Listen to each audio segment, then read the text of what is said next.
What is the true cost of an unguarded reaction? Empires of potential are lost to moments of fear and anger. John D. Rockefeller understood this. His unmatched success was forged not in the absence of emotion, but in its absolute mastery, a discipline distilled into a simple 5-minute daily ritual. Consider your mind not as a single entity, but as a vast and restless kingdom. Within its borders, factions are in a constant state of war. Ambition battles with fear, logic skirmishes with impulse, and resentment quietly plots against gratitude. This is the natural state of the ungoverned self, a theater of conflict where your vital energy is the primary casualty of the endless civil war. Without a firm and conscious sovereign on the throne, this internal kingdom is destined for chaos. The true cost of this inner anarchy is measured in the currency of squandered opportunities and flawed judgments. A decision made in the heat of anger is a debt that your future self must pay with interest. A project abandoned due to creeping anxiety is a tax on your potential. We spend our days reacting to the loudest voice in our mental throne room, mistaking the shouts of fear for the counsel of wisdom, and the whispers of ego for the directives of purpose. This internal chaos inevitably spills outward, shaping a life of reaction rather than intention. We often mistake suppression for control. We clench our jaw to silence anger or distract ourselves to numb anxiety, believing we have won a victory. But this is merely imprisoning the dissenters, not addressing their grievances. The suppressed emotion festers in the dungeon of the psyche, gaining strength in the darkness, only to emerge later with greater, more destructive force. True mastery is not the act of silencing your emotions, but of giving them an audience, understanding their origins, and then presiding over them with calm authority. Observe the historical accounts of John D. Rockefeller during financial panics that wiped out lesser men. His legendary calm was not a product of indifference or a lack of feeling. It was the mark of a ruler in absolute command of his internal state. While others were swept away by the hysterical tides of market fear, he stood as a quiet emperor upon the unshakable bedrock of his own mind. He had drilled his internal armies, understood their tendencies, and could deploy his forces of logic and discipline at a moment's notice. His composure was a weapon. The foundational premise of his entire philosophy, in business and in life, was elegantly simple. To achieve dominion over your external world, you must first establish absolute sovereignty over your internal one. An empire built on a foundation of emotional chaos is a house of cards, destined to collapse at the first gust of adversity. The market, human relationships, and the arc of one's own life are all unpredictable forces. The only constant, the only true variable you can command, is the state of your own mind. This was his starting point. But how does one govern a kingdom that is invisible? How do you audit an asset that is intangible? How can you bring the rigorous objective principles of the material world to bear on the fleeting, subjective world of emotion? The answer lies in the very discipline that made him a titan of industry. He would not attempt to merely think his way to control. He would measure it. He would account for it every single day with the same dispassionate precision he used to evaluate his vast financial holdings. The universe itself operates on an immense and intricate system of balances. For every action, there is a reaction. For every expenditure of energy, there is a transformation. The laws of physics, the cycles of nature, and the principles of sound finance all bow to this inescapable logic of credits and debits. Nothing is created from a void, and no debt goes unpaid. This fundamental truth of the cosmos was the lens through which Rockefeller viewed not just his business, but the very mechanics of his own consciousness. It was his singular genius to apply the cold, hard logic of the accountant's ledger to the warm, chaotic flow of the human soul. He understood that feelings were not merely abstract experiences, they were transactions. Each emotional response was either an investment or an expense. It either added to his capacity for effective action or it drained his reserves, leaving him vulnerable. He would therefore track these transactions with the same meticulous care he devoted to the financial ledgers of the Standard Oil Company. To do this, he first had to define his terms. His emotional assets were states like clarity, focus, gratitude, and composure.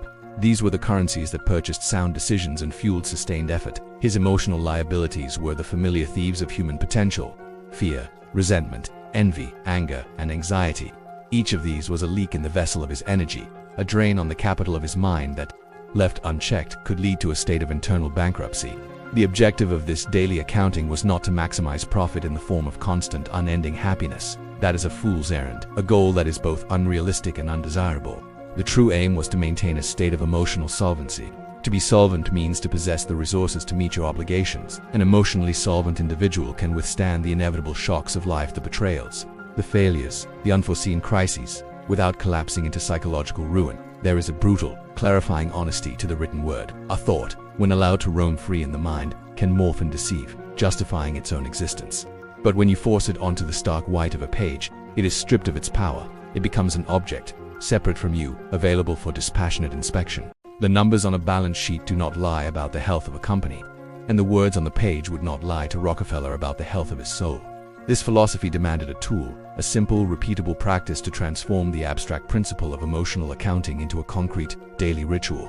The bridge from idea to action was not a complex system or a lengthy meditative practice. It was something profoundly simple, accessible to anyone, yet powerful enough to serve as the fulcrum for one of the most formidable minds in history. This was the mechanism for his daily audit, the 5-minute habit that secured his inner empire. The secret was not a secret at all, but a discipline.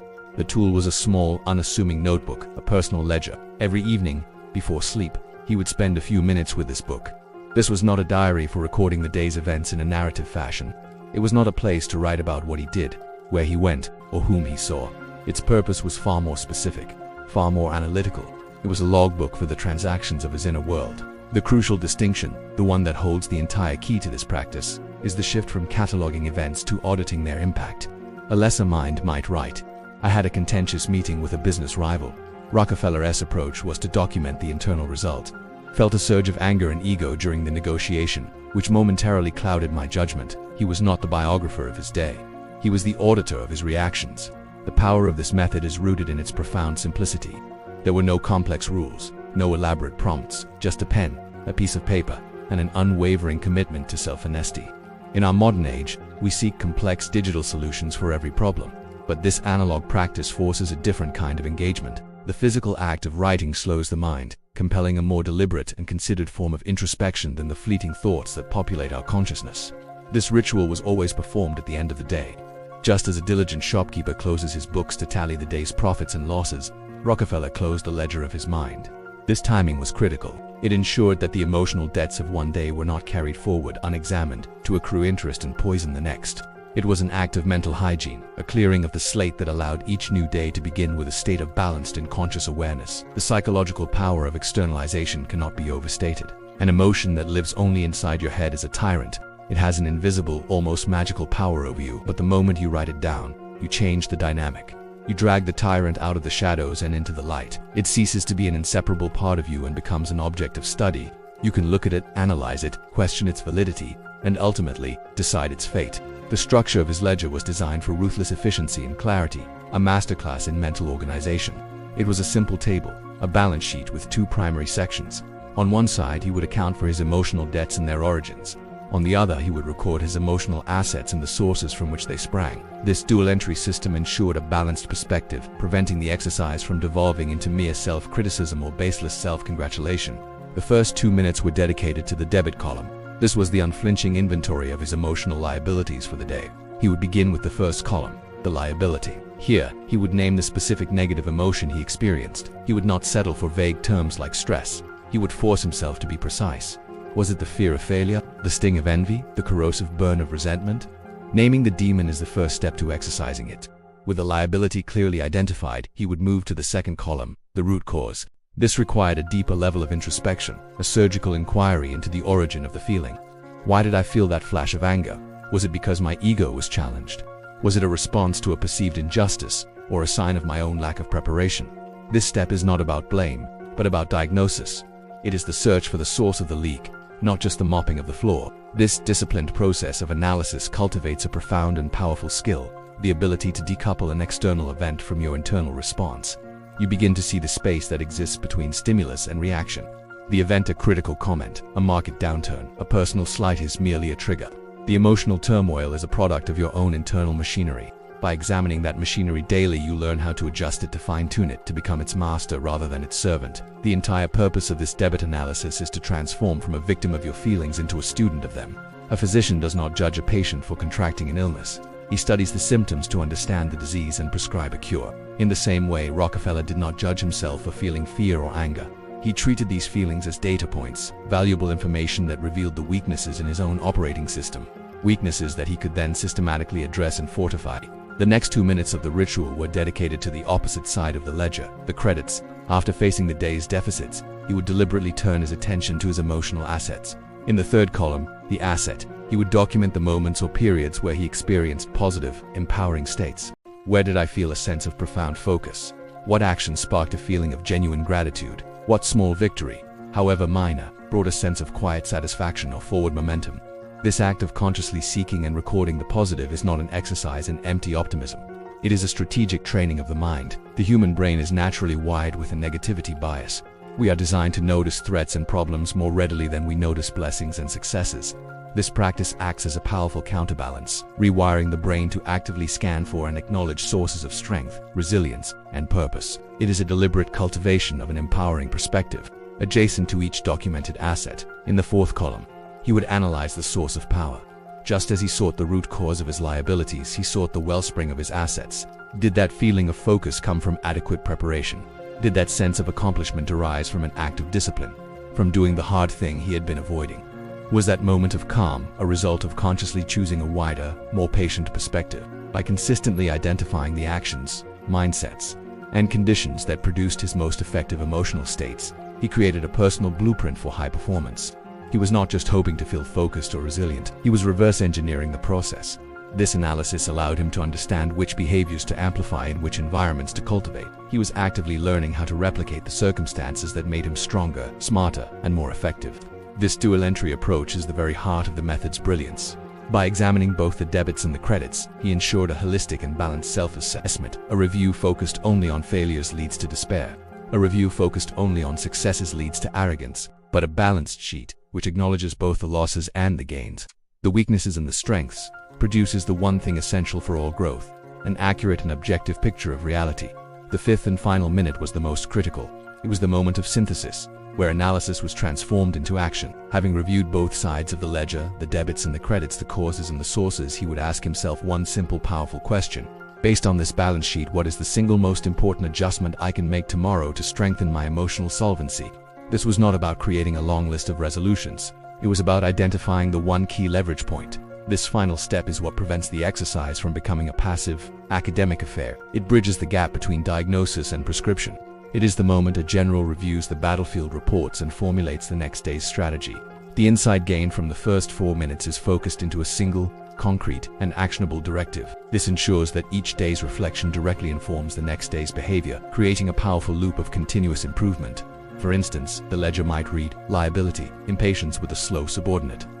Root cause, unrealistic expectations and a failure to delegate clearly. Asset, a period of deep focus in the morning. Source, waking up early and working without interruption. The strategic conclusion for the final minute might be: tomorrow, I will write down my instructions for that subordinate with absolute clarity before I speak to them. A small, specific, and powerful adjustment.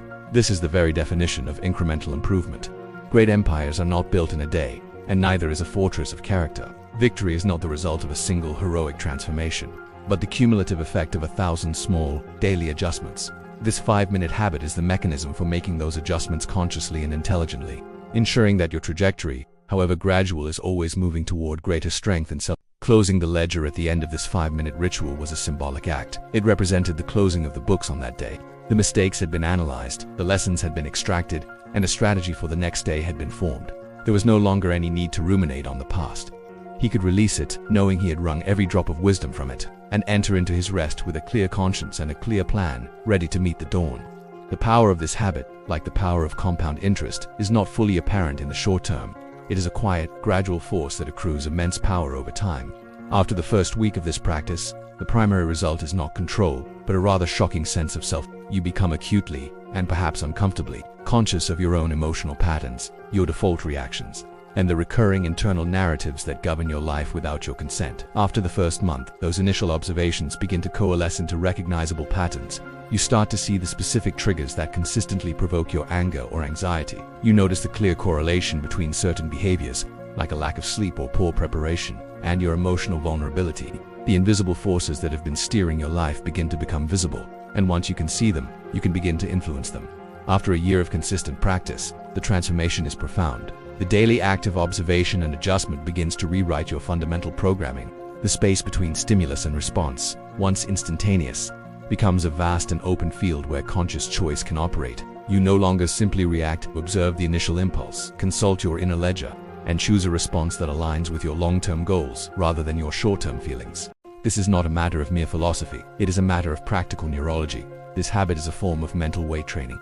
Each time you engage in this analytical process, you are strengthening the neural pathways in your prefrontal cortex, the part of your brain responsible for executive function, logic, and self-control. Simultaneously, you are calming the hyperreactive amygdala, your brain's primitive alarm system. You are literally resculpting your brain for resilience. Over time, you cease to be a pawn of your own psychology and become its architect. You are no longer a leaf blown about by the winds of circumstance and internal whim. You are the gardener of your own mind, consciously pulling the weeds of destructive emotion and planting the seeds of focus, discipline, and equanimity. This is the transition from a life of reaction to a life of creation, a life where you are at the helm of your own ship, regardless of the storm. We must redefine our concept of winning. It is not merely the accumulation of wealth or accolades. True victory is the internal state of being able to pursue your chosen purpose with unwavering clarity and resilience, regardless of external conditions. It is the capacity to remain focused in the face of distraction, to remain calm in the midst of chaos, and to remain steadfast in the pursuit of a goal, even after repeated setbacks. This inner state is the true prize. An executive whose mind is in a state of emotional solvency makes decisions from a place of clarity, not desperation. He can evaluate risks and opportunities based on data and well-honed intuition, untainted by the distorting lenses of fear, greed, or ego. This clarity of judgment is perhaps the single greatest advantage one can possess in any competitive environment. Whether it be in business, art, or any other field of human endeavor, crises become, for the practitioner of this habit, mere problems to be solved. A market crash that causes others to panic is seen simply as a new set of variables to be analyzed. A personal failure that might crush another's spirit is viewed as a valuable data point, a debit to be logged in the ledger and learned from. This resilience, the ability to absorb shocks without breaking, is the defining characteristic of those who not only survive adversity but are ultimately strengthened by it. Furthermore, this internal stability projects an undeniable aura of power. Human beings are instinctively drawn to and will naturally follow an individual who demonstrates calm, steady, and composed leadership. Your self-control becomes a source of confidence for others. Your ability to master your own emotional kingdom inspires trust and loyalty. Your influence grows not through force or manipulation, but through the quiet, unshakable example of your own self. Consider the immense amount of mental and emotional energy that is conserved. The average person squanders a staggering portion of their daily vitality on useless worry, petty resentments, imagined slights, and internal dramas. By refusing to engage in this wasteful internal expenditure, you free up vast reserves of energy. This recaptured energy can then be reinvested into productive work, creative pursuits, and the meaningful relationships that constitute a life well lived. This was the core of Rockefeller's advantage, his ability to negotiate monumental deals, to envision and build an empire of unprecedented scale, and to withstand the relentless pressures and attacks that came with his position was not born of a superior intellect alone. It was born of a mind that had been meticulously trained, balanced, and fortified, day after day, through the simple, profound discipline of his personal ledger. His greatest asset was not his oil, it was his equanimity. The greatest empire that John D. Rockefeller ever built was not Standard Oil. The pipelines, the refineries, the vast logistical network, these were all temporary, external manifestations of a much greater, more enduring construction. The true empire was the one he built within the confines of his own skull, an unshakable dominion of character, discipline, and emotional control. This internal fortress was the source from which all his external successes flowed.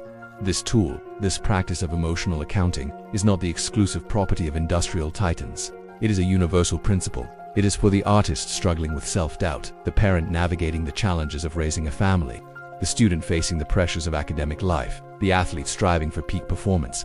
It is for any human being who wishes to move from being a passive subject of their own life to being the conscious, active author of their own experience. We must learn to distinguish between material wealth and true prosperity. Wealth is the abundance of external possessions. Prosperity is the richness of your internal state. You can be wealthy yet emotionally bankrupt, tormented by anxiety and fear. True prosperity is the ability to navigate the full spectrum of human experience, both the joys and the sorrows, with a sense of grace, purpose, and inner peace. This habit is a direct path to cultivating that prosperity. Do not be deceived by the simplicity of this 5-minute habit. Its ease of explanation belies the profound difficulty of its execution. The challenge is not in understanding the method, but in summoning the discipline to practice it consistently, especially on the days you least feel like it. It is in the relentless day-after-day commitment to self-honesty that its transformative power is unlocked. Consistency is the engine of character. The ultimate freedom is not the freedom to do whatever you want. That is the definition of slavery to impulse. The ultimate freedom is the freedom from being compelled to do what your fleeting, unexamined emotions dictate. It is the liberty to choose your response, to act in accordance with your deepest values and your highest goals, rather than being jerked around like a puppet by the strings of your own internal turmoil. This is the liberty that Rockefeller cultivated. This is not a life hack. It is not a quick fix or a shortcut. It is a path. It is a discipline, a craft to be honed over a lifetime. It is an invitation to engage in the most important work a human being can undertake, the deliberate and conscious construction of their own character. The ledger awaits. The invitation is to move from being the managed to being the manager, to take up the seat of power in the kingdom of your own mind. You have now been given the blueprint. You have seen how the chaos of an ungoverned mind can be transformed into the strategic clarity of a well-managed empire through the simple act of a daily 5-minute accounting of the soul. The true value of this knowledge, however, lies not in its reception but in its application. Therefore, the challenge is not for tomorrow but for tonight. Before you sleep, take a simple notebook and a pen. Conduct your first 5-minute audit. Log your debits and credits. Formulate your single strategic adjustment for tomorrow. Then, come back here and share in the comments, not the details of your ledger, but the one word that best describes how this first act of conscious self-hating felt. Subscribe to this channel to continue the journey of becoming the architect of your own mind. For the mastery of the inner world is the absolute prerequisite for building anything of lasting value in the outer one.